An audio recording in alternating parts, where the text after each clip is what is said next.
Welcome back into the Pigskin Cafe. My name is Hampton Sipper, and we have a very special guest for you all today. Mr. Clint Lamb from Cover Crimson is going to be joining us today to break down Alabama to this point. They're on a bye this week, and we are two-thirds through the regular season. I can't believe I'm saying that, but we're going to break it all down here today. Clint, it is an honor to have you join the show, man. How are you doing today? I'm doing fantastic, Hampton. I appreciate you having me on, brother. This is it's been an interesting season. It's been a fun season. I feel like Hmm. each and every week. If you're an Alabama fan, I feel like years are taken off your life each and every week, which is very Yeah. stressful. But at the same time, when you hindsight it and look back, it's been a pretty fun process. So hopefully, maybe they can start getting some more sizable victories. That would be great. But I mean, with the way things are playing out, I would just expect a battle each and every week. But that should create a fun rest of the season journey. Yeah, no, no, absolutely. I think we would all welcome a sizable win, more so like the Tennessee win from a week or two ago, where we wouldn't be so stressed at the end of games. But like you said, kind of if you look around the SEC, that has been the trend: one score, close games, being able to execute in the critical moments on the critical downs. And I think this team has done a fantastic job of that. And before we get into any specific player, I kind of want to know your like general thoughts on this team. Like, what would you consider to be the defining trait of this team? One, and two, what would you think is the biggest difference from a makeup perspective of this team from last year's? Uh, to the first, I'd probably say their ability to overcome adversity. Hmm. In some ways, you could also argue that's a key difference between last year's team and this year's team too. It could be an answer for both. But as far as just their ability to respond to adversity, I don't think they handled adversity well in Week 1 against Florida State. It was much of the same as it was last year, but from that point, it felt like something clicked and something was different. And it kind of felt like that the locker room and that coaching staff and everybody in the building kind of felt like it was them versus the world. And that includes a majority of the fan base. A lot of people were disappointed in that performance against Florida State. Understandably so. I was certainly Hmm. one of them. But at the same time, I think it did something as far as bringing the team together and realizing we're a very talented football team, but being talented is not going to win us football games. So I think it's been a click or a shift in mentality, and I think that's been very beneficial. As far as the main difference between last year's team and this year's team, if you're talking about on the field product, the way that it looks, I mean, it's this is not a shot at Jalen Milroe at all, but I would say the quarterback position and the fact that the play calling quarterback marriage is a lot more aligned. That Hmm. has created, there are elements of this Ryan Grubb, Kalen DeBoer offense that I know that they want to utilize more.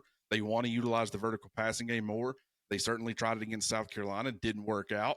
And that's something that I'm sure they will continue to work on because when those opportunities are presented, you want to be able to capitalize and hit those explosives and take the Yeah. top off of defenses and all that. But I think, just from a down in, down out basis or structure, the entire team looks different because, like, the defense is more of a complementary style. You would think, okay, Jalen Milroe, the fact that there's been run game struggles, traditional run game struggles, both in 2024 and 2025, you would think that, okay, having a rushing quarterback would be more of the ball controlled way to, at least aid or compensate somewhat for that. Really, it's been Ty Simpson in the passing game, being able to control the football, sustain drives, and do all that stuff. And I think that's made a huge difference from a defensive perspective. And a great example of that would be against South Carolina. Like, Mhm. late in the game, they had been on the field, I think, when South Carolina went up 22-14 with 10 minutes to go in the fourth quarter. They had dominated the time of possession, just over 31 minutes versus just over 18 for Alabama. And yet Alabama's offense goes out there and over the last 10 minutes, Alabama's offense had it, I think, for just under 9 minutes. So they were able to kind of aid the defense, give them a chance to kind of catch their breath a little bit with a long, sustained drive. Defense goes out there. Deontay Lawson's feeling a little bit more fresh. Tim Keenan's feeling a little bit more fresh. And you end up seeing a turnover, a key turnover that helped Alabama win the football game. I just think that that is something that they are doing a much better job of in 2025 relative to 2024. I think you hit the nail on the head. I agree with 100% of that. And You talked about the ability to overcome adversity.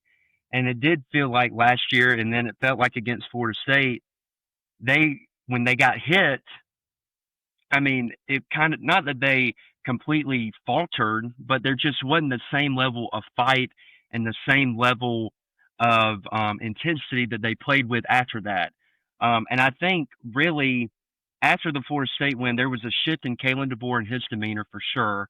He became a little more demonstrative on the sideline, a little bit more vocal, it seemed, and lively on the sideline, which I think was a welcome sight for the fan base, but also for the team. I think he knew what the team needed in those moments and he met the moment. But more than anything, and I think we can transition now to the quarterback. Um, I think the leadership on this team has been exceptional. And I think at times last year, I do think the team last year had pretty good leadership, but I feel like this set of leaders have done a remarkable job of getting everybody on the same page, of being engaged in the game at all times, even when things aren't going well. I mentioned on our pod after the South Carolina game, Aaron Suttles wrote an article where all throughout the game, Ty Simpson's going up and down the sideline saying, I got your back, I got your back, I got your back. And kind of like you said, no shot to Jalen Milroe, but how many times last year when something bad happened in a game would they cut to him over on the sideline and he was just kind of sitting by himself looking mad at the world? And I think Ty's ability to really, kind of lead this team, and then also you talked about the marriage between him and Ryan Grubb, where even last year Kalen DeBoer said that there was a lot of the offense that they weren't able to implement. People thought that they took that as it more being a personnel issue at other positions, but I took it as more of kind of at the quarterback position.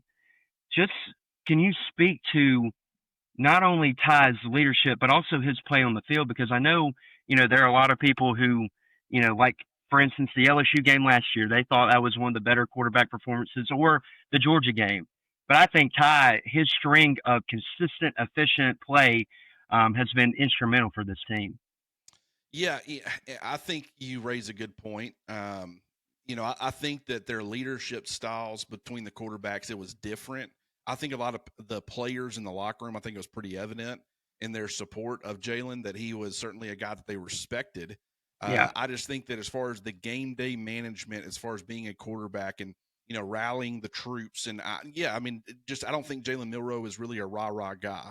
Ty Simpson certainly is. He brings an energy, and what I think that people respect about him Hmm. is that he is going to hold himself more accountable than anybody else. He's going to have Yeah. demands and expectations of the people around him, but his demands and expectations of himself is even greater. And I think every great leader, goes about it that way. I'm not saying that Jalen Milroe didn't have that same personality. I'm saying I don't know. I think with Ty, it's pretty evident how he carries Yeah. himself, and based off of people that you talk to, and people maybe who are a little bit more in the know with Ty, maybe relationships with him are a little bit better. I don't know, but it feels like that his leadership style is really fits what Alabama is right now. I think he's the perfect representation of it. I think the fact that a lot of these transfers from last year, like a Jeremy Bernard or a Parker Brailsford, Caden Proctor was a guy who had transferred out and then transferred back in.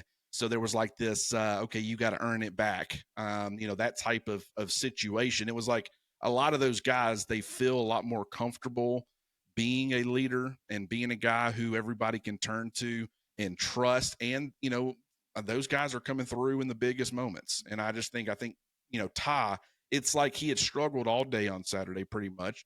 It wasn't a terrible performance by any means, but it Hmm. certainly was not to the standard in which he had played in previous games. But yet, when it really started to matter down the stretch, what was impressive to me, and we've seen it, on a couple of occasions, there's been some really rough moments as far as holding on to the football too long and taking an unnecessary sack and, the interception, that he threw that he really shouldn't have thrown. And then you've got forced fumbles that completely turned the game upside down, like against Missouri to start the second half. They force a fumble. Seems like, man, this could really this could get ugly for Alabama if they don't respond well. Every step of the way, Ty has responded extremely well. And when it really mattered on Saturday, He really stepped up. He got the job done. He started playing like the Ty Simpson that we had seen in a lot of these other moments. And, he was able to trust the playmakers around him to make plays. I think that was absolutely huge. I think the trust factor on this team, really in general, is absolutely there. I think the receivers trust their quarterback. The quarterback trusts the receivers. The defense trusts the offense. The offense trusts the defense. The coordinators. There is just this level of trust with everybody where it's Mhm. like there's no panic and it's not waiting around for the other side or someone else to make a play.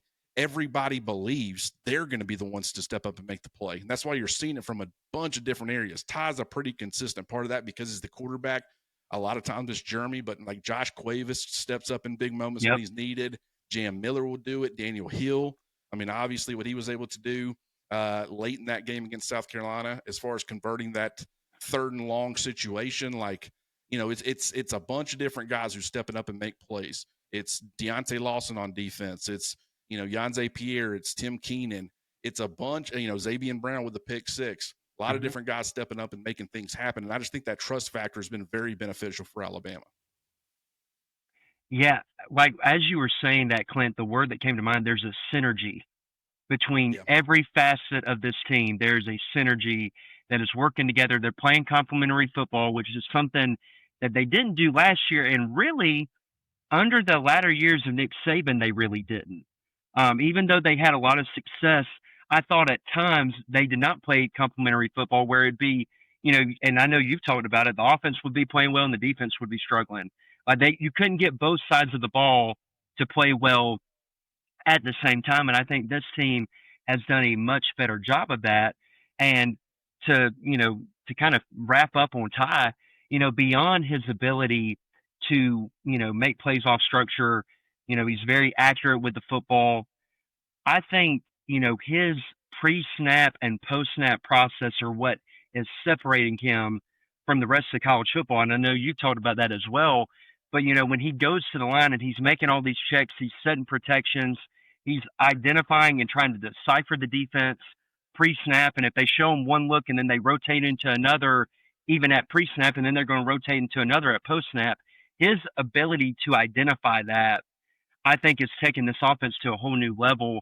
And I'm personally shocked. Like I've always been a Ty fan.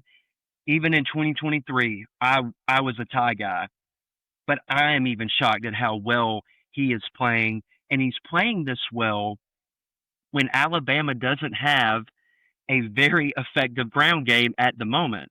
And I know Ryan Grubb has done a phenomenal job of trying to accumulate all these other ground yards in the aggregate with the bubble screens, with all the short passes as an extension of it. But what would you say is the main issue in the running game right now? Because this is what I kind of threw out on our pod on Sunday. I think part of it may be running back personnel not being at an elite status. I think Jam and Daniel Hill and that whole room are really good, but I don't think anyone would argue that they're elite. I think part of it might be, the offensive line personnel, them not having really all the guys that they would want for this system. Part of it being maybe of a lack of commitment from it or to it, because they only gave 13 carries to the running backs on Saturday.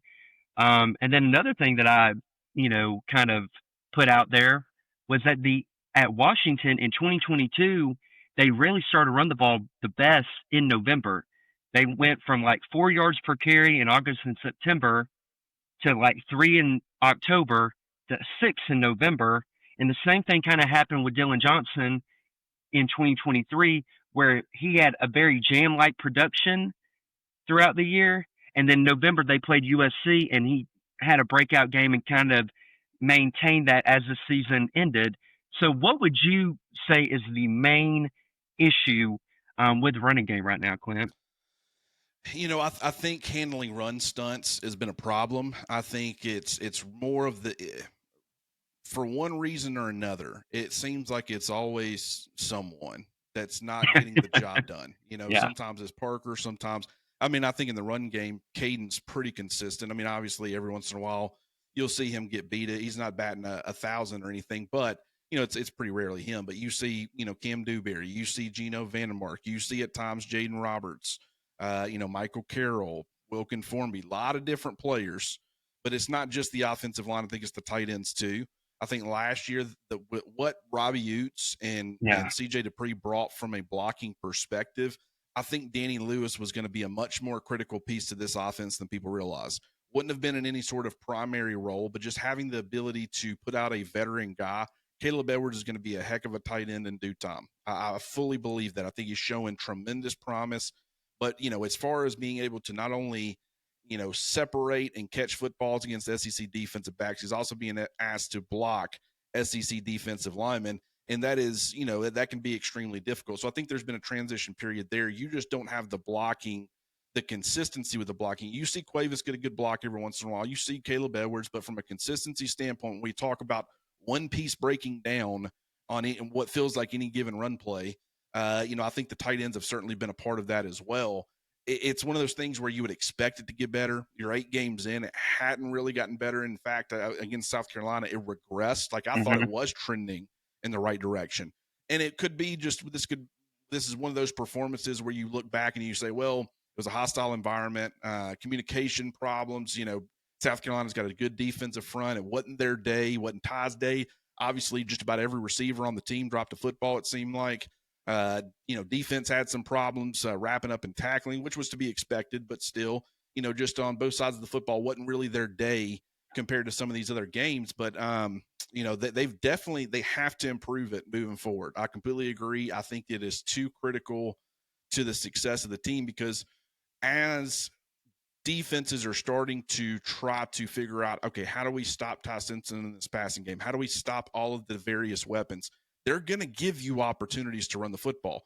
They're even going to give you, with the way that Alabama's winning, South Carolina on Saturday, they gave that Alabama opportunities to hit the vertical ball. And They Alabama did. tried to capitalize on those opportunities, and they couldn't. And opposing defenses moving forward, they're going to see that on tape and saying, how much do we really need to respect this vertical passing game? How much do we really need to respect? One thing about it is Alabama has stayed committed for the most part to the run game.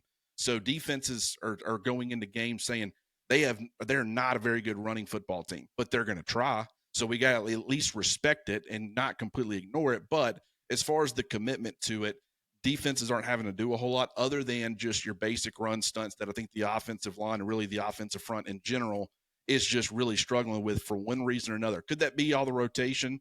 Would it be better if they just settled on 5 guys? I mean, I think there's an argument to be made there, but I also think that they're just not getting, a guy like Cam Dewberry, how many more reps does he need? Gino Vandermark at this point, how many more reps does he need? These are guys who have been around for a long time. They've played quite a bit of football. It hadn't always been as a full-time starter. I get that, but you just wouldn't think that they would need a bunch of time to gel. I mean, one of the things that I said about this offensive line going into the season was, man, this offensive line compared to a lot, they have, multiple players. Wilkins started a couple of games. Cam Dewberry's at least got SEC experience, not with this offensive line, not with this group, but, Caden Proctor, Parker Brailsford, Jaden Roberts, Gino Vandermark. You could have technically have put a starting 5 out there where all 5 had started at least 2 games for Alabama or 1 or 2 games for Right. Alabama, from the 2024 season. So the fact that you're not getting that, you're not benefiting from that continuity, in my opinion, it's been a huge head scratcher. But I know that there's the recipe in a lot of ways. Like it's the pieces are there. They've just got to continue to put their head down and figure out a way to get it done because you've got to be able to, especially, with Oklahoma, LSU, you have no idea what to expect from them. But going against Auburn's defense in Jordan Hare Stadium, potentially the SEC championship, potentially the college football playoff, like if you want to get where you want to go, you have to improve running the football. And it has been a massive problem for Alabama, no doubt about it. Mm-hmm. Yeah, if they don't improve, they don't get some semblance of a running game down the last half of the season or this last stretch, I'm with you. I don't believe that they're going to be able to accomplish the goals of winning a national championship without any threat of a run game. And what's crazy is, Clint, kind of like you said, I felt like they were improving. Like even when they played Georgia, yeah, there wasn't a ton on the ground there, but they stayed committed to it. And even on the final drive of the game, Sure. they ran it when they needed to. Vanderbilt was kind of a breakout performance. And kind of to your Danny Lewis point, he played. Did he play Vandy against Vandy, or did he play against Mizzou? Because I know he played one of those two games. And to your point about how vital he is from a blocking perspective, I think that may lead or lend some more credence to that. Yeah, Um, so he's played in 3 games. okay, So he played against Georgia, Vanderbilt, and Missouri. So he's averaged 60 snaps in 3 games. So he's averaging 20 snaps a game 20 in those snaps. three. Yeah. Well, hopefully, with a bye week coming up, he can kind of get healed and rested up because, like you said, I think Caleb Edwards is going to be a really good player in the future. But I think for the present, Danny Lewis would be a much needed addition for this offense. But, kind Well, of transition. Go well, ahead. one thing that I would want to add, because that's so interesting, and it's a point that I hadn't really thought about. But what would you say would be the three? Even though statistically speaking, because I agree with you, I think Georgia's a part of this. Because while the production wasn't there, you saw it coming together. Yeah. So I would say, the three best games that Alabama had as far as running the football was Georgia, Vandy, and Missouri up to this point, with Georgia being a distant third there. Yeah. But that's the 3 games that Danny Lewis played. So I mean, that's actually a really interesting point. Not saying it's their struggles are directly related to him. It's one of those things that maybe you can point to and say, I think it's a variety of factors. One of them potentially being the fact that Danny Lewis is supposed to be your most experienced, your best, the expected starting wide tight end, your inline guy, more of the blocking type, and he has Hmm. not been healthy for pretty much the entire season. I do think to at least some extent that matters in this conversation. Hmm. No, 100%. And you talked about, in addition to him, you were talking about how they're having a real difficulty, kind of handling run stunts, and it kind of seems like, they play spin the bottle as far as, one person kind of taking turns making mistakes, and really for the entire offense, I felt like that was how the third quarter of South Carolina was. It was Ty missing a throw. It was Ryan dropping a ball. It was the offensive line not picking up a stunt, or um, you know, I mean, golly, on that 4th and 1, Clint, where they run play action and the DN just runs completely all the way around Caden without him getting a hand on him. It was just everybody kind of taking a turn at making a mistake. But what gives me hope, at least for that performance, is some of the guys that made mistakes in that game, especially like I'm thinking of Ty, who was a little more inaccurate than he usually is. I mean, Jeremy Bernard, of all people, dropped a ball, and I think he honestly misplayed a couple balls in the air that he usually doesn't. Um, I think those are uncharacteristic mistakes from them, that I think may have been just the gradual residual effect of playing four straight top 15, top 25 teams. And then ultimately, I mean, again, when you get to an end of a stretch like that, and we've seen it under Nick Saban, with Alabama teams, you just don't give your best performance. From a mental and physical perspective, you're kind of worn out. So that gives me hope for them. But kind of like you said, with the offensive line as a whole, um, we talked about the run game aspect of it, um, but this offensive line, especially at the tackle position, really struggles with speed rush. I think that is evident at this point. That isn't an outlier. That is the trend with them. That is just the fact. Um, do you think that Caden? I thought Caden Proctor had one of his worst games of the year, Saturday against South Carolina. From what I saw, and then Wilkin, he's always going to struggle with speed rush. Do you feel better going forward knowing that they're probably not going to face the consecutive opponents of like the quality of speed rushers that they play, where it started with Missouri with Damon Wilson, Zion Young, then Tennessee had the Joseph's kid, I believe, and Jordan Ross, and then Dylan Stewart. This past Saturday, I know Keldrick Falk is really good. I know Oklahoma has some players, but I don't think you're going to have that same run or same stretch going down the back half of the year. What do you think about that? And what do you think from a technical perspective can Caden and Wilkin do to handle that speed rush better? Well, the problem with Caden is that he's so susceptible to getting beat inside. Mhm. that when he does overset to try to compensate for the fact that he struggles with the speed, a defensive lineman, anybody that's a capable player, they're gonna counter that with an inside move, and they're probably gonna win. So from a pass protection standpoint, I think him continuing to drop weight, which Yeah. hasn't done a pretty good job of that. I think that has helped. I think he has played better as of late, even though I agree with you from a pass protection standpoint. Don't feel like he played great at all against South Carolina.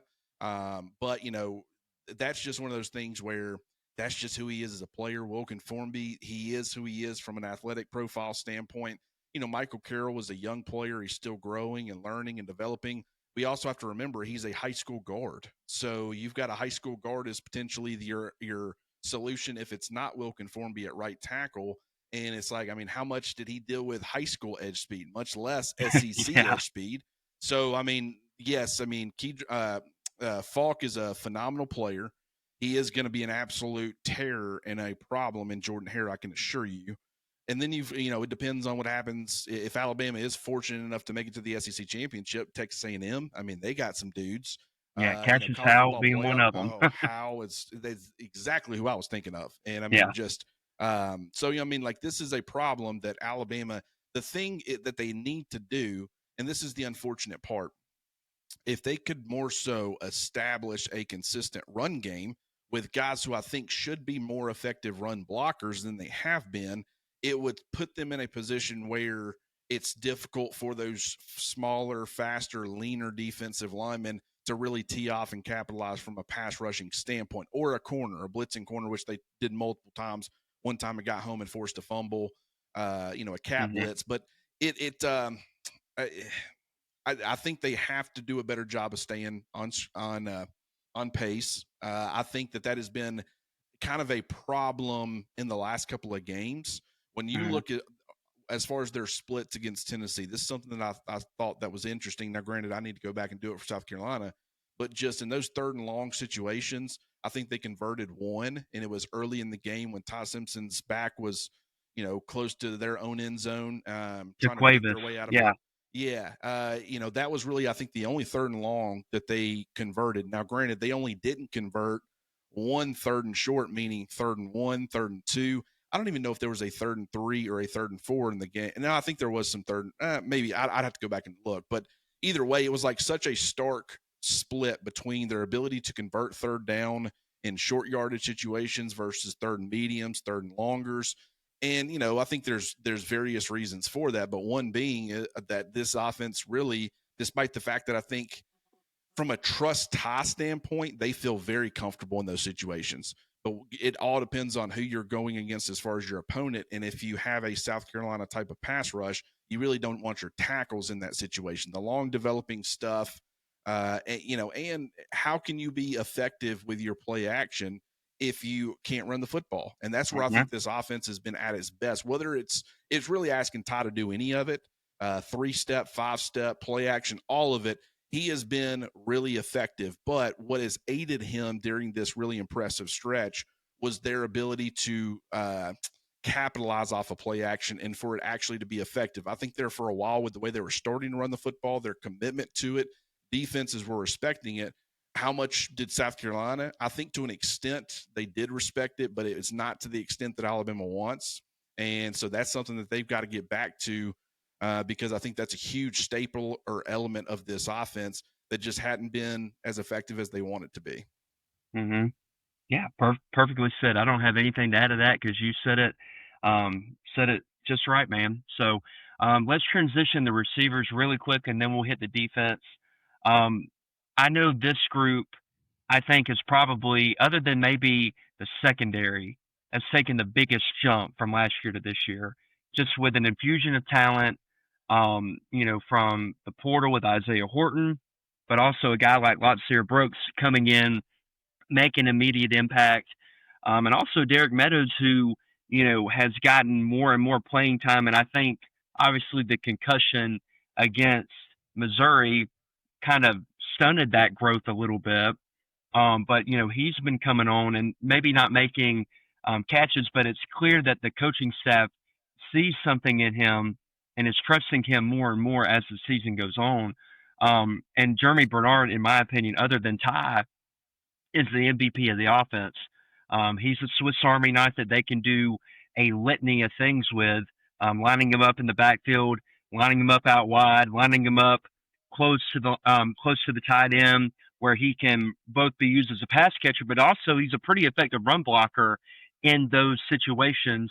From what I've seen, he's not perfect at it, but it kind of reminds me of what Sean McVay would do in LA with Cooper Cup back in the day, because Cooper Cup was a really good run blocker at receiver. And so I think they do the same thing with German. You can tell that they trust them or trust him with their lives out on the football field, because he's that dependable of a player and he's that dependable of a leader. But what do you make of this group as a whole?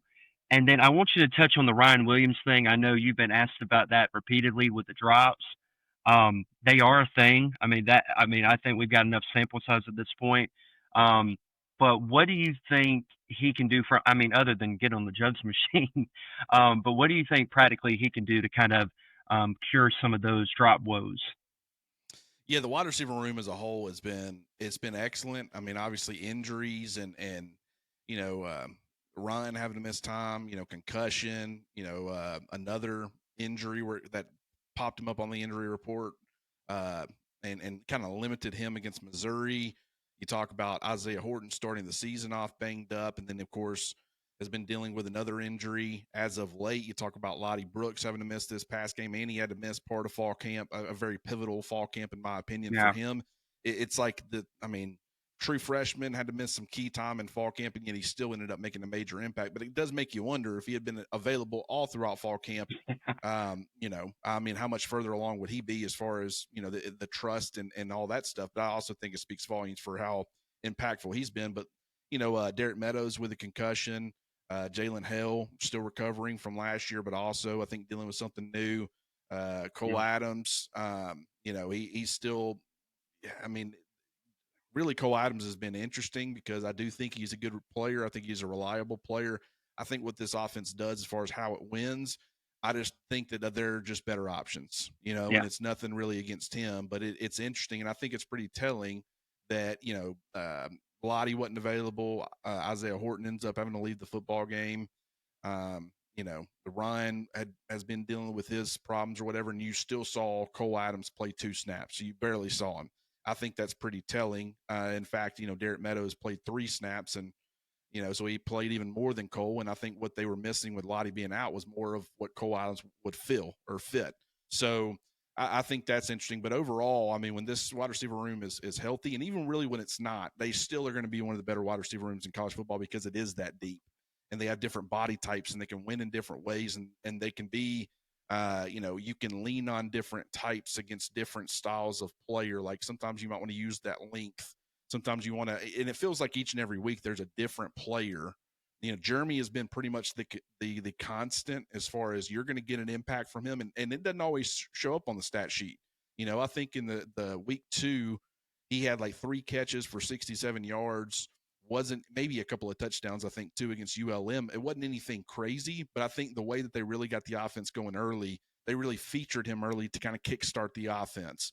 Like you said, them moving him around, doing different things. They started the game off against South Carolina with a Jeremy Bernard run. They finished the game against South Carolina with a Jeremy Bernard run. Just the way that he is being used right now and the way he is being trusted in those critical moments, I think is absolutely huge. As far as Ryan's concerned, still easily one of the most dynamic players in college football. Still think he gets a lot of respect when it comes to opposing defenses. But you can call it sophomore slump, you can call it whatever you want. The drops have been pretty constant. And a lot of people I see, pushing back, hey, everybody dropped a football on Saturday against South Carolina. Why is everybody, piling on to Ryan Williams? Ryan Williams done it all year, So I mean, And like last when year.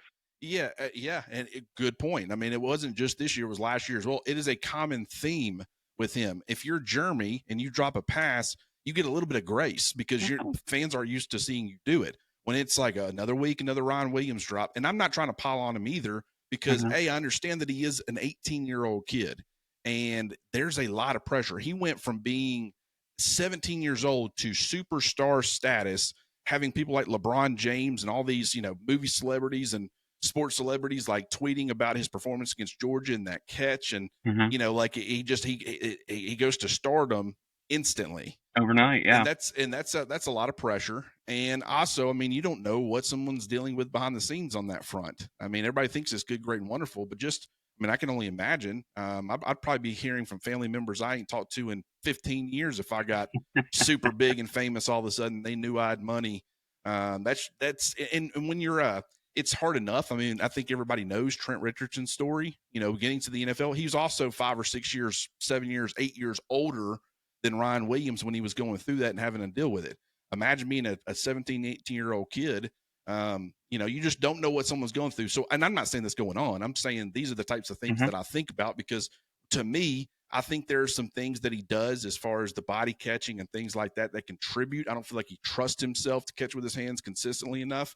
But I also think that there's some mental struggles there too because I mean, it's becoming.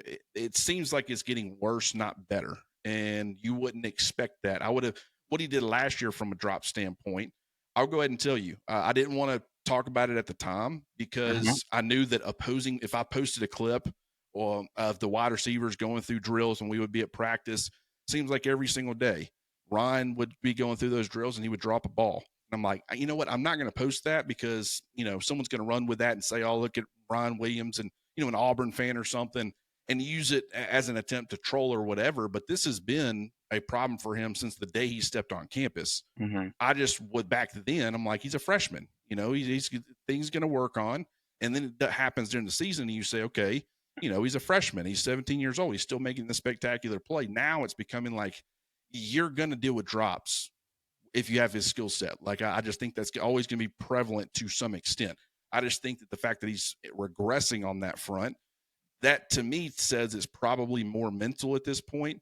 And so, as a fan, I understand the frustrations, and I understand that I also spent about the last 2 minutes adding to this. But when Seth McLaughlin is going through his yips as far as the snaps and stuff, him even turning on his social media, I mean, as a fan, are you contributing to making that problem worse by harping on it and telling him how terrible he is? And some people go even further than that. Oh I yeah. mean, these are things that I think about too. So I understand where fans are frustrated. I've been frustrated with it as well, but I also understand that no one wants to fix it more than Ryan Williams. Hmm. So, and I have no doubt that he's doing everything he possibly can behind the scenes to try to fix it. So, but yeah, it has been a problem. It's definitely got to get fixed. And the rest of the wide receiver room, hopefully Lottie's able to get back post bye. I would fully expect him to be back. And Isaiah Horton, same thing, because if they can get healthy, this is a dangerous group. And I think until they get the run game figured out, they're going to have to continue to rely on this very special group of wide receivers. Yeah, and what's interesting is that in a lot of ways this game against South Carolina mirrored the Florida State game, not only from the fact of like Ty had almost an identical stat line, and it's probably the worst game that they collectively have played since the Florida State game, but also in the first game Horton went out. So he got injured against Florida State. He got injured against South Carolina. Lazier wasn't as big a part of as big a part of the offense as he is now against Florida State. But then Ryan got concussed in that game, so you were missing two of your top four against Florida State by the end of the game. You were missing two of your top four against South Carolina. And no disrespect to Rico Scott, I think he's going to be a good player. Um, he's just not, to me, he's not to the level of those other four, which again, that's no discredit because I think that just is a testament to the greatness of the other four players that are ahead of him.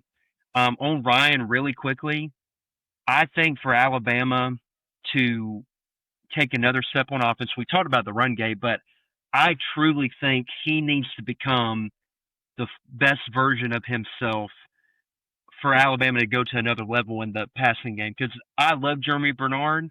Jeremy Bernard is fantastic. But like you said, Clint, Ryan, when he gets the ball in his hands, is one of the more dynamic playmakers in this sport. And I think Alabama is going to need him down the stretch. And they're going to need him to improve on the drops, as you said, because the drop that he had Saturday came at a critical juncture in the game. I mean, it's 4th and 1. And if he makes that catch, there's a good chance that Alabama scores on that drive. And then we're not sweating bullets going into the fourth quarter. And so, and again, like you said, not piling on the kid because you never know what he's going through or anything like that. But I think it's clear at this point that he does not trust his hands at all, because even on that particular play, like he didn't necessarily have to like leave his feet, or I mean, it was like he caught the ball and his like feet went his feet went dead on him. It was, I mean, kind of just odd. And then even in the second quarter when Ty threw a pass across the middle, I feel like he jumped to catch it. Where if he kind of just runs through it, I didn't think he needed to jump in that particular instance.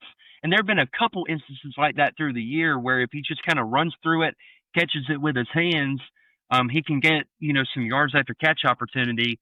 And hopefully, with this 5, it's a good time for him to kind of take a step back, refocus and recenter, and kind of improve on those drops and get over whatever the mental block is at this point. Because, like you said, I think it's more mental than anything right now. But Well, go ahead. I'll add, I know that the coaching staff, his teammates, none have lost faith in him. They all know what he's capable of. They all fully expect that he's going to continue. And I mean, he has still made impactful plays. Yeah. But there is, what I don't understand, and I've dealt with this on my show. I guess just ignore it. I don't really understand that. I know you're not trying to be purposefully critical and negative. Hmm. I'm certainly not. I mean, No. I can't definitively speak for you, but I can speak for me and know that that is not my intent at all. I don't think it's, some fans, they just want to live in a negative headspace. There's been a guy on Twitter, man. I just got tired of it. It was anytime anything goes wrong, you're 30 seconds into the game and this guy's ready to fire everybody, send them all off a cliff. Like I mean, that has never been me. It's never going to be me. No. Did I get a little negative by, fourth quarter when they're down 8 and it's like, man, they've had opportunities. Nobody's stepping up A and little making bit. a play. Yeah, I will say, and I fully admit they proved me wrong. And I have no Yeah. problem admitting that either. But just with fans and stuff, that is one thing that kind of frustrates me is they're all like, you're just being too negative. Like they're figuring out ways to win games. And at the end of the day, that is 100% true. You're 100% right in what you said before, that you're coming off of 4 straight top 20 opponents, and they were all wars and battles, and they were physical. I mean, that Missouri game, say what you will, there was some hitting going on from Shoot. Missouri's Yeah. defense. And whether it be, their pass rush wearing out the tackles at times, whether it be guys, receivers taking massive hits, it was a battle. It was a war. And so to expect that, this is what I don't know. How much is some of this stuff just being worn down? And how much of this stuff is like, well, I mean, it's kind of what we've seen all year at times. The Hmm. outlier, in my opinion, as far as tackles struggling with edge speed was Tennessee, where they actually held up pretty well. And they were Hmm. put in some of those 3rd and medium, 3rd and long situations. And I thought for the most part, they held up well. Shows they're capable, but it also shows that, in a lot, you can't just sit there and say, okay, because they're capable, we're going to ignore all these other games. It's something that we need to talk about because at some point in the future, could be in Jordan Hare Stadium, it could be against Oklahoma, it could be against Texas A&M in the SEC championship or the college football playoff. Someone's going to have a speed rush, that can take advantage of the fact that their tackles are limited athletically as far as dealing with that. And what is Alabama trying to do? Like, this is, no one hops on here. They listen to this stuff to be informed. Hmm. And so when we're discussing it, it's like, okay, this is a problem. A lot of people are like, they know it's a problem. How do they fix the problem?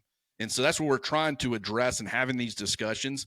Doesn't Yep. mean I'm behind the scenes talking to Coach Cap or talking to Kalen DeBoer or Ryan Grubb, and they're listening to me. And it's like, oh, man, I listened to Cover Crimson today, and I heard Clint, and I just think he's got a great take. Let's do this.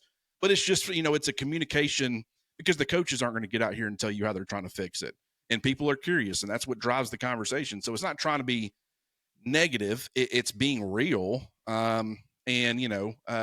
At the end of the day, you got to give them a lot of credit for figuring out ways to win these football games, but there's limitations and problems that has not gotten them beat during this stretch yet. But I just personally highly doubt that we're going to be sitting here at the end of January saying, man, they never fixed those problems and they won the national championship. Agreed. Maybe some of them, one or two, but there's a bunch of them right now. And they got to start working to try, because I mean, like the tackle play, you might have to deal with that all year because, you know, who else you going to put out there? I mean, if you put Michael Carroll out there, I think from a competitiveness standpoint, a grittiness standpoint, you get improvement, but from a pure handling edge speed, I mean, I still think there are some limitations there as well. So it might not be a problem that you fix, but we're just addressing the issues, or that's all we're trying to do. So while it might feel like we're harping on Ryan Williams, you know, it's I know, you know, I could probably say for you just want to see Ryan Williams be the best version of himself, and you're not seeing it, and so you're wondering why that is. And I mean, 80% of this stuff is speculation. So you know, it's just that's something that has kind of frustrated me because I get on, you know, after we do a show or something, I'll get on and read the comments, and all this place has become the center of negativity. And it's like, man, I just, I get where some people just want to go somewhere and they just want to hear that everything's good, great, and wonderful. There were some, you know, a couple of signs. Like I knew what Caden Proctor was from a pass protection standpoint. I knew what Woken Formby, there were some limitations. I expected improvement, but going into the season, I'm like, I mean, but I think they're going to stay on schedule more. I think that that's not going to be a problem. Defenses are going to be able to tee off on them and all this stuff. And so I'm just pretty much, everybody's like, yeah, but what about the offensive line, man? They got this issue or that issue or whatever. And I'm like, you know, I'm hearing good things behind the scenes. I see a lot of good work. Let's just focus on that. And then Florida State happened. And just something about the Florida State game and the way it was so vastly different. I understand that in hindsight, that was a massive outlier, but it told me, hey, if there are issues, at least address or acknowledge the issues and talk about them, because there's a huge portion of the fan base that also wants to have those conversations.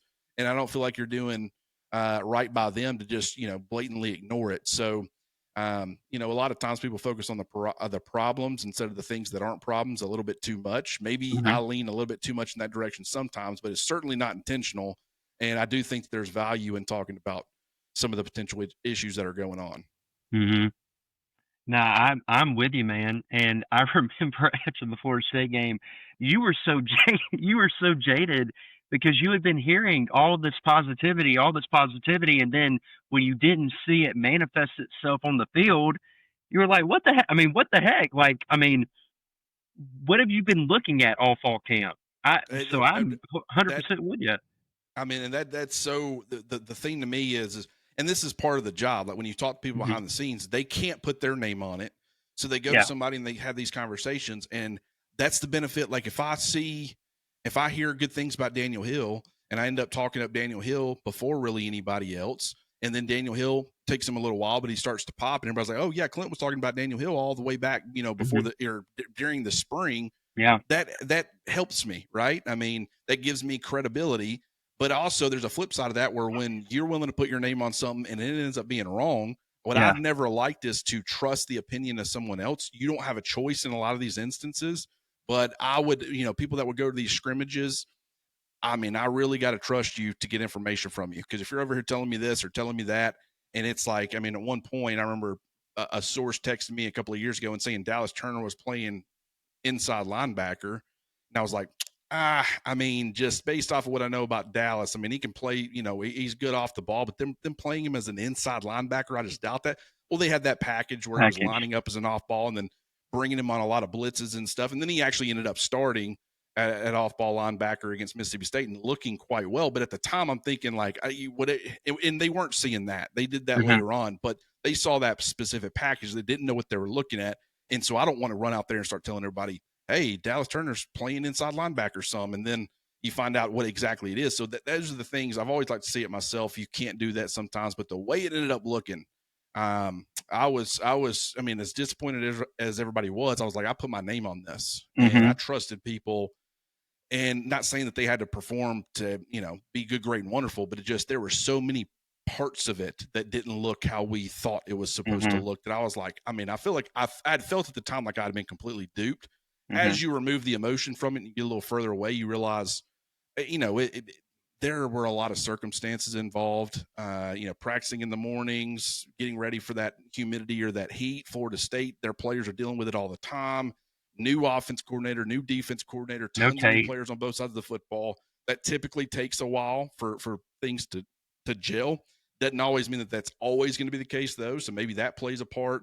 They didn't handle the early adversity well, but Mm-hmm. it's either way, it was extremely disappointing, and it's just one of those things where I'm like, okay, instead of now that they're starting to stack really good performances or really good wins, I don't want to just say, well, now we're back to just doing everything I did in the offseason where it's just all good, great, and wonderful. Let's ignore all the problems. And because I think that that's kind of doing a disservice to people who are people trust me. And if I ignored the stuff that I saw in the offseason and then it doesn't look like that, they come to me and they say, dude, I trusted you. Why didn't you let us know about some of these problems? So that's what I'm doing now. I'm trying to make sure that I'm covering all the good and doing everything I can, but also covering the bad too, because Alabama's got to fix some of those, bad habits or bad problems if they want to win a national championship. Yeah, well, and I came on after the Florida State game, and I said I've been hoodwinked, bamboozled, run amok, led astray, and flat out lied to, and that is exactly. So we were sharing the same sentiment there, man. And to your point about people being aggravated with you being critical, or me being critical of players, like I always say, nothing of what I'm saying is personal, but you have, I think, an obligation, not only as someone with a platform, but also just as a human being, to tell the truth and tell what you see. Because if you were painting a pie in the sky, everything's wonderful picture all the time, that discredits you, because it's not. And I mean, we're flawed individuals as human beings. Alabama's a flawed football team. There are plenty of flawed football teams all throughout the country. And if you're not pointing out the good and the bad, then you're doing a disservice to your audience. And I think in the world that we live in, there's so much polarization of it has to be the best ever or it has to be the worst ever, where there's no room for nuance, which I think you do a great job of. And we try to do a good job of that as well, to be able to identify and discuss both. That way, everyone gets an accurate picture of kind of what we see on Saturday. So I couldn't agree with you more there. Well, and I mean, we see it from a bunch of Bama fans. I know I've certainly seen it. I know you're on Bama Online, so I'm sure you've seen it as well. But Mm-hmm. there are people that cover other teams, and they just pump sunshine, whether it be from a Oh recruiting my gosh, standpoint. yeah. And it's like that their fans just they eat it up, and it's always this positive spin. And I mean, I don't know how many times they have to be wrong for people to start saying, "Man, maybe I shouldn't trust everything you're telling me." But I Mm-hmm. never want to reach a point where everybody's like, "Man, you're just saying this." It's not because you feel it or you really believe it. If it like it's either it's you believe it, but it's through a biased lens, or Mm-hmm. you're just saying it because you know that it's the popular thing to say. Everybody wants to hear all the good. Yeah, once again, I think that discredits you over time. But one thing I will say is I do definitely try to acknowledge where I'm wrong. And one of the things that I mean, I can go ahead and say, I guess I'll end up saying it on our show later, Mm-hmm. but yesterday Jimmy and I were having a discussion about Jaden Roberts. Really, and I understand Jimmy's point, where Mm-hmm. Jimmy was essentially saying everybody expected, hey, to get Jaden Roberts in there, he's a much better option. We ended up playing 100% of the snaps.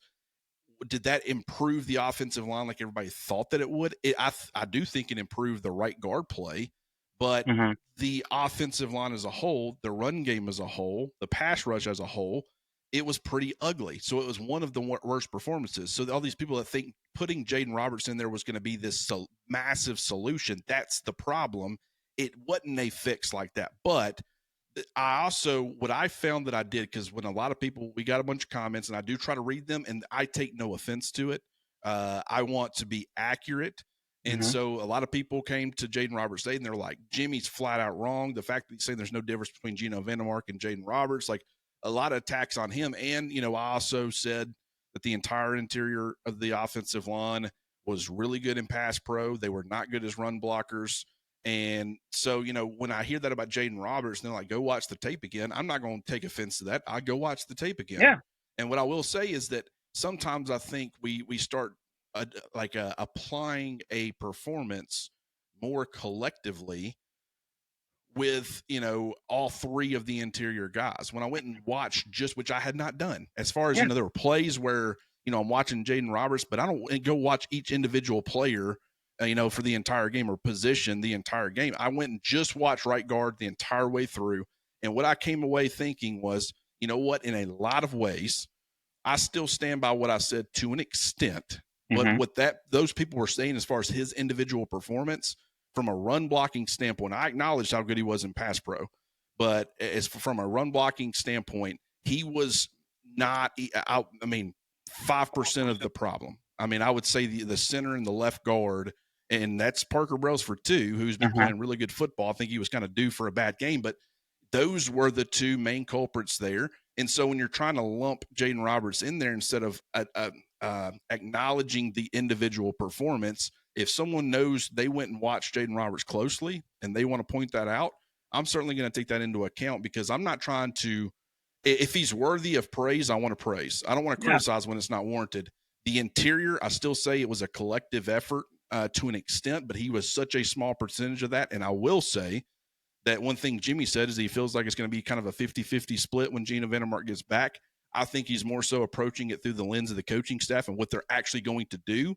But if it Yeah. was up to me, I would not have it that way. I would 100% have Jaden Roberts out there, because I do think overall, it didn't fix the offensive line, his Mhm. presence, but in a lot of ways it fixed right guard. Yeah. So I do want to at least acknowledge that, because that is something that first run through was too generic and probably gave Jaden Roberts unfair criticism. So I do try to at least, Mhm. I'm not gonna. I want to be correct and give people the most accurate information. Yeah, and that's a great point. That's a great point on Jaden, and that's not. I mean, is not something that I've gone back and done is watch every individual play, and that's awesome that you did to be able to provide that insight.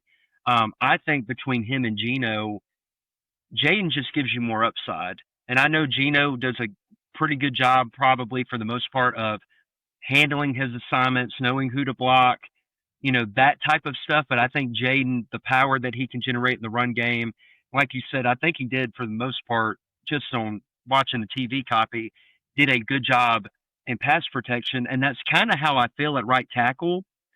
Like, I get the coaching staff's kind of tug of war of kind of going back and forth between Michael Carroll and Wilkin, because, you start Michael Carroll against Tennessee because he played pretty well against Mizzou.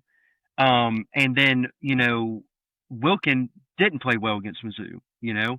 But in the first drive or two, Michael Carroll had like 2 or 3 missed assignments that I saw from the TV copy of him not, picking up a guy coming off the edge. And even on the touchdown that Ty threw to Isaiah Horton, Michael Carroll doesn't block a guy and he gets Ty killed. And Yeah. so then immediately after that, they put Wilkin back in. Wilkin has one of his better games.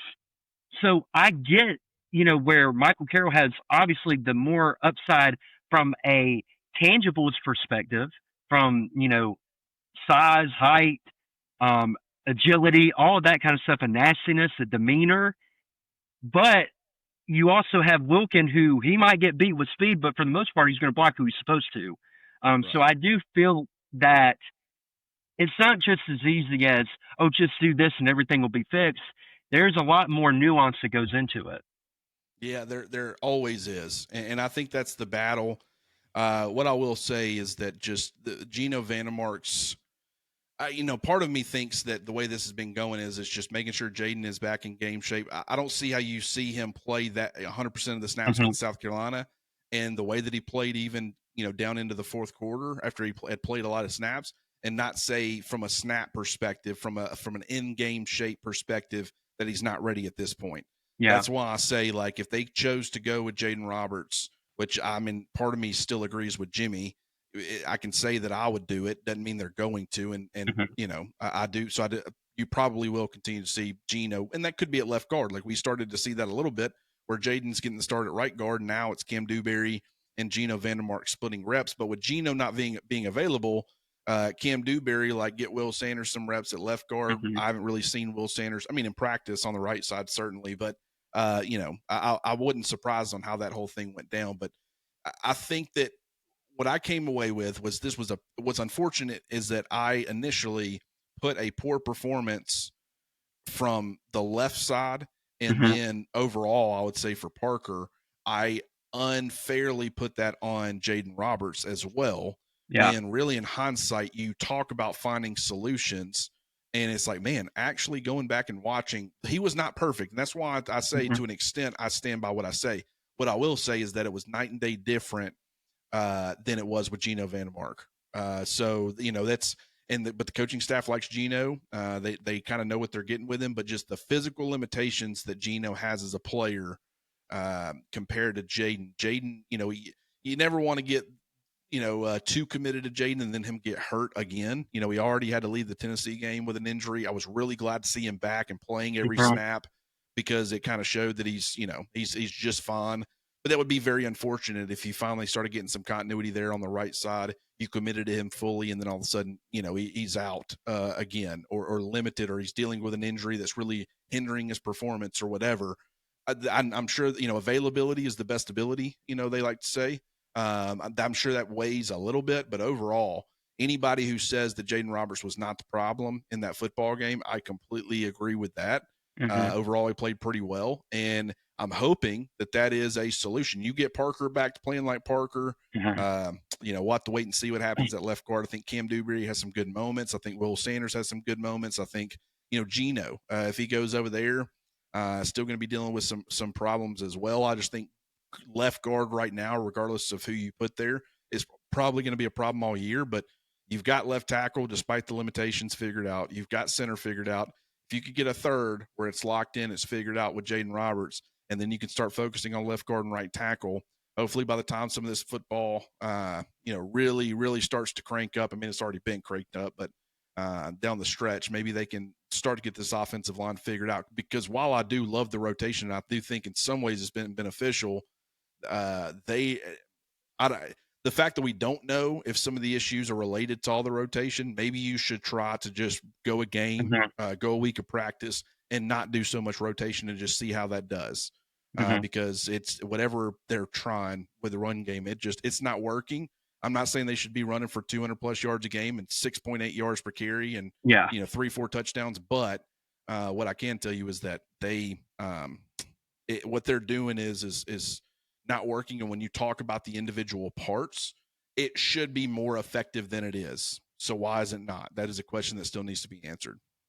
Yeah. No, 100%, Clint. And one thing that I respect about you and I respect about other people who do it, when someone points something out to you or something happens on the field that is totally antithetical to anything that you predicted going in, coming on here and admitting that you're wrong, and we try to do that on our show, and then we also try to celebrate the victories when we're right, because Yeah, I'm the same sometimes, way. those come few and far between. But again, that gives more credibility to you by doing that. And one last note on the offense line, and then we'll quickly talk about defense and then get on up out of here. But with Gino, when you were talking about him, all I could think of was like two out of the first three plays against Tennessee Yeah. that were just bless his heart. They were dreadful. He got blown up on the initial run on first down, and then you mentioned that play that Ty made on that 3rd and 13. He gave up initial pressure there, and Ty just happened to make a great play to save it, really. But I think you're always going to have some of those issues with him just because he is limited athletically, and it's going to be very interesting to see this offense down the stretch. Is there a little bit of an evolution and a little bit of an improvement as they're coming out of the bye, as they're able to self scout and kind of evaluate where they're at? I think that's going to be critical to watch down the stretch. But we'll quickly touch on the defense, who I think has gotten just better and better by the week.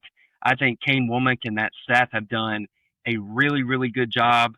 There are a ton of players stepping up all across the board. Yonze Pierre being one, Keon Keeley getting more and more playing time, getting the big sack at the end of the game. I saw a thing yesterday. I think he's eighth or ninth in snaps on the defensive line. He's second in sacks. So I get that some of that has come against probably lesser competition, but that is still impressive nonetheless. And I think one thing that I really enjoy about this staff is that they reward players who have put the work in practice, and they give them an opportunity on the field on Saturday. They do that both on offense and defense. I'm not saying Nick Saban didn't, but his guys were his guys for the most part. There would be a guy or two that would come on toward the latter half of the year that they would get more playing time. But with this staff, as much as they rotate players, I think that's a bigger priority for them.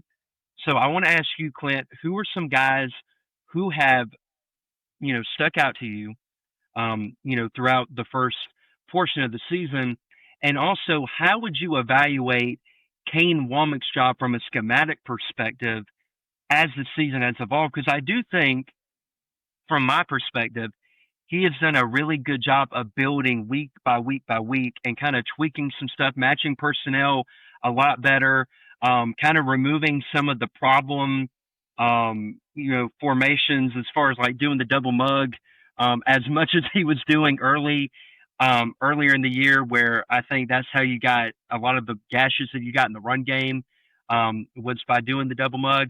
My biggest thing, and I want to get your thoughts on this, when you're playing a quarterback like Lenora Sellers or Bo Prabula or even Joey Aguilar, if they struggle to decipher zone, just rush four, play zone on the back end, and let them beat you that way. And if you want to blitz an extra guy. Don't blitz two or three extra guys where you're making it easy on them to decipher where they need to go with the football, because they got burned continually against South Carolina doing that. They got burned on the final two drives against Mizzou doing that. And then Tennessee, I felt like some of their bigger chunk plays in the passing game came off of that as well. And I know you want to generate pressure because you're not getting a ton with the front four, but I would rather live and die that way than by making it easier on them by playing man to man on the back end when you're, blitzing six at a time. So give me your thoughts on all that, man. Yeah, I think defensively it has been they've been steadily improving, and it's going to be one of those where it just feels like at times offenses are moving the football at will. I think looking at the final result is really critical. Mm-hmm. Okay, they seem to just dominate, bully, and in some instances Alabama defensively. Did they score? And did they score touchdowns? And how much are they stacking some of these things? And that's something that when you look and it's like, okay, there were some issues and some things that they need to continue to try to address. I do think pass rush, Yanze starting to become a dude. LT is disruptive. I thought, on that early pick six, granted, I don't think it affected Lenore Sellers, but I thought he turned the corner on the right tackle. And had Lenoris not already planned to get that football out, I think LT would have bare minimum affected the throw. Kind of glad he didn't, because it was an on target throw. Just the running back, for whatever reason, just pretty much gifted that to Deshaun Mm-hmm. Jones. But so I think LT's got some ability. Tim Keenan's got some pocket collapsing ability. London Simmons is doing some good things from a rotational standpoint. He's James been Smith. awesome. Oh, he has. Yeah. And I mean, that's just one of those where you just tip the cap, because it's one of those things where I turn on the tape, and a lot of these guys, these 3-stars and stuff, I go and watch, and I really pride myself in okay, getting in the minds of the coaching staff and what are they seeing from this guy? Why is he appealing? Because they're good evaluators. And so like I'm trying to figure out what are they seeing? Why are these recruiting rankings missing the mark and they're, correct? London Simmons was one of those guys where you saw a good player. I didn't really see it on his high school tape, so it wasn't. That's one where I can honestly say that was just the coaching staff seeing something that I definitely didn't. And granted, that's par for the course. I mean, there's a reason they're at where they're at, and I'm doing what I'm doing. But it is one of those where I mean, just a tip of the cap, because he's going to be a really good football player. He's going to be a great football player. He already is a good football Mm-hmm. player. And so that's been great, because you lose a guy like Jeremiah Beeman, and that's just one of those positions, the interior of the defensive line.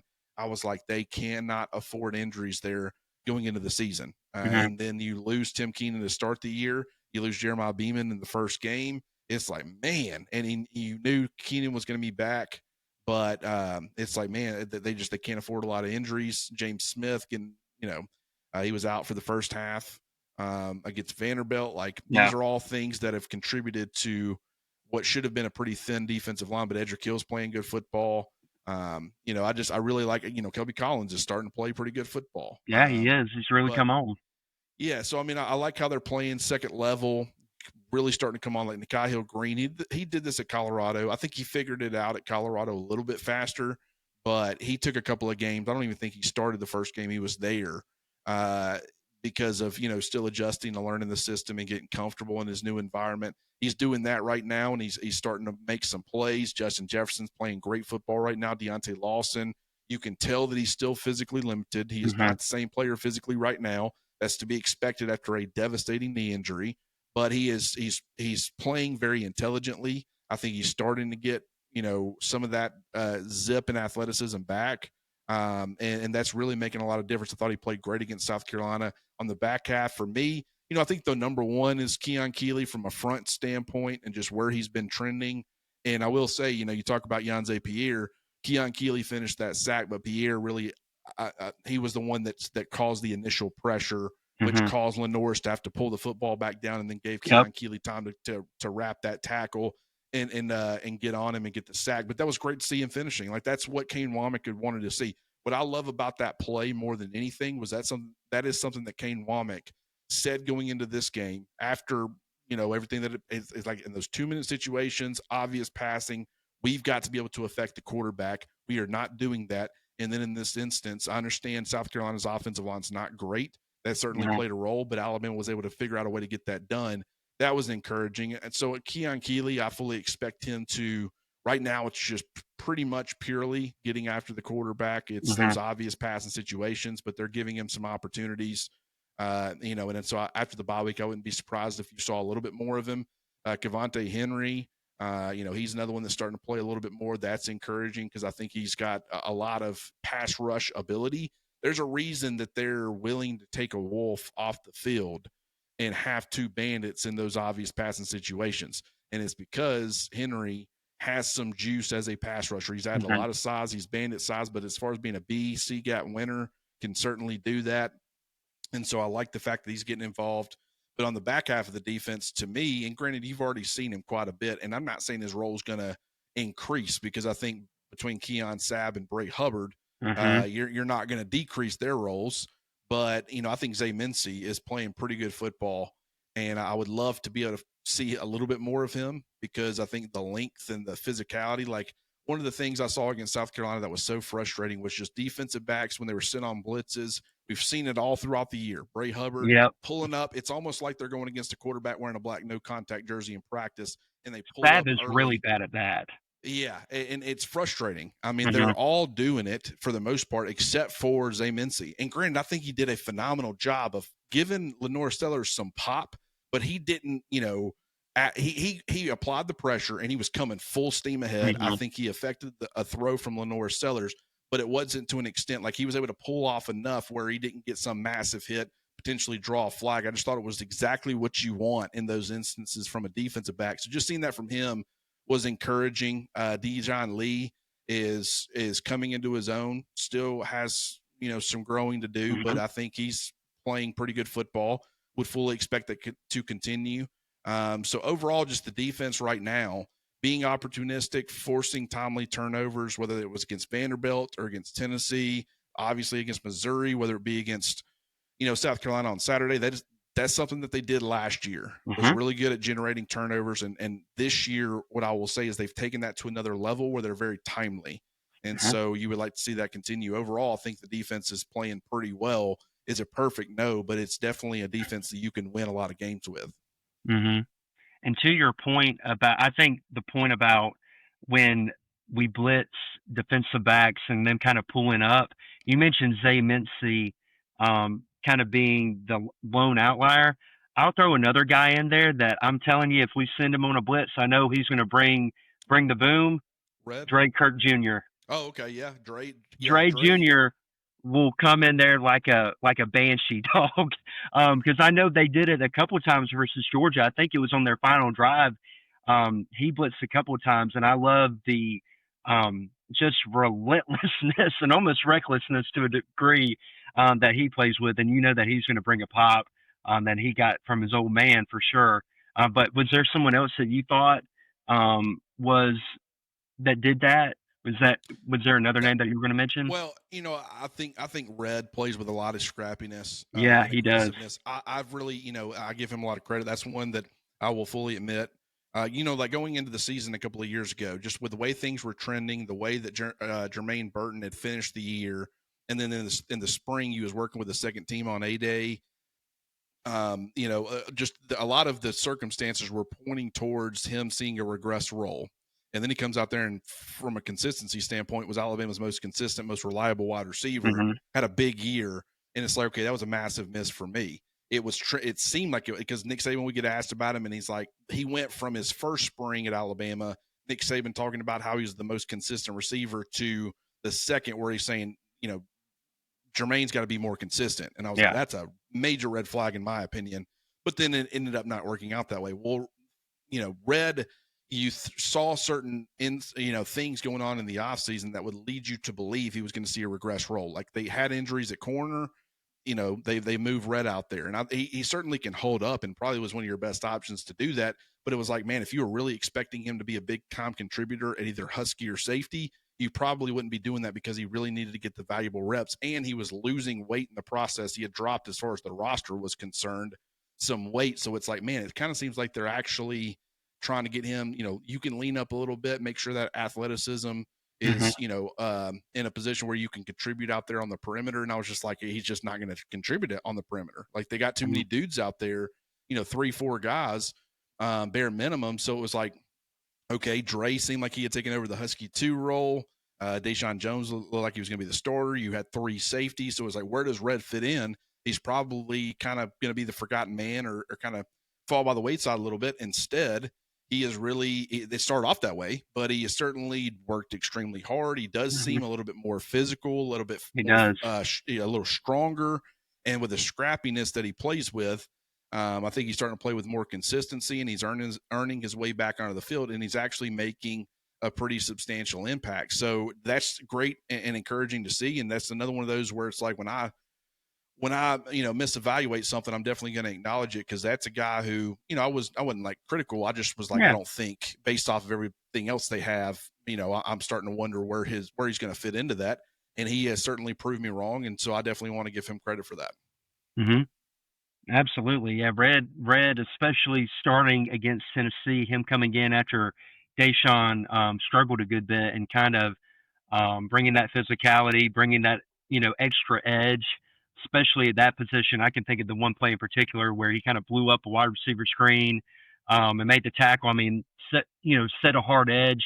I think he's been really, really good, Clint. And again, I've been very encouraged by this defense. I've been very encouraged by this team in a lot of ways, not in playing style, but they kind of remind me a little bit of 2015 Alabama. And what I mean by that is they both lost early, and there were a lot of people kind of out on the team. And what had they done? They've continually gotten better and better and better. They've got, a defense. Both defenses were very opportunistic with turnovers. Now, again, I'm not comparing 2025 to 2015 as far as the caliber of defense that they are. I'm talking about that particular component. You've got a right tackle who struggles in pass protection, just like back in 2015. So there's some parallels there, and it's going to be very interesting to kind of see how it all coalesces and where Alabama's season ultimately ends up. But Clint, man, I've had an absolute blast. It's been a pleasure to have you on the Pigskin Cafe, Cover Crimson, Pigskin Cafe teaming up together, the best of both worlds. Shout out Hannah, Montana. But Clint, before we get out of here, my friend, tell everyone where they can find you and what all you got going on. Yeah, Cover Crimson on YouTube. That's the YouTube channel that we do. We do pretty much a daily show, and then also post game, immediate reactions, and post all the shorts and do all those things. But one thing we're trying to do, if you like to listen to the podcast, we're trying to grow the podcast side of things. So get to Spotify or Apple Podcasts, or wherever you listen. Search Cover Crimson Podcast Network. You got to include that podcast network, because we had another feed that we no longer use that has not been updated in months. Actually, I think at this point, probably about a year. And so definitely include that podcast network to make sure that you're getting us. And just appreciate you having me on, Hampton. This has been fantastic. I really enjoyed it. And hopefully we can do this again soon. Yeah, man. You are welcome to dine at the cafe anytime. Absolutely. I really enjoyed it as well. And we appreciate each and every one of you for staying around this long and listening. If you haven't already, go ahead and hit that subscribe button, leave us a like, leave us a comment, and hit that notification bell. We will be back next week to recap week 10 of college football. But the Pigskin Cafe is going to be closed for now. But until next time, chew on that.